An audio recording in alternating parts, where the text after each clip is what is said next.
Hey, it's Tekzoid.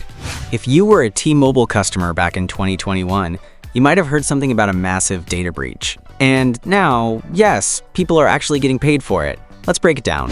What happened, who's getting paid, and how much you could get if you were part of it. What caused the $350 million T-Mobile settlement? In August 2021, T-Mobile had a serious data breach. Personal info of 76+ million users was exposed. Names, phone numbers, SSNs, and more. A class action lawsuit followed. In 2023, T-Mobile agreed to pay $350 million to settle it. Who's eligible for a payout? If you filed a claim before January 2023, you're likely in line for a payment right now. Payouts started in May 2025 and are rolling out in waves.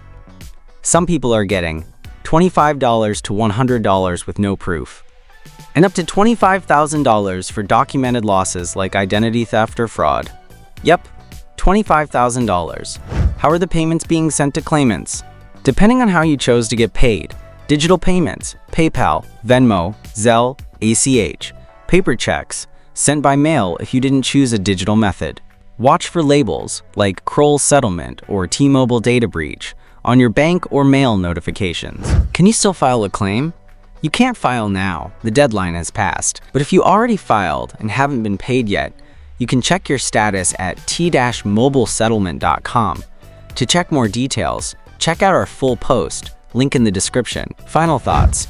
So that's all about T-Mobile data breach settlement updates. A major breach, a long wait, and now, finally, money showing up for people.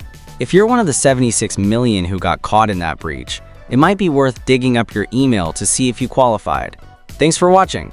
Check the link in the description if you want the full post, and I'll catch you in the next one.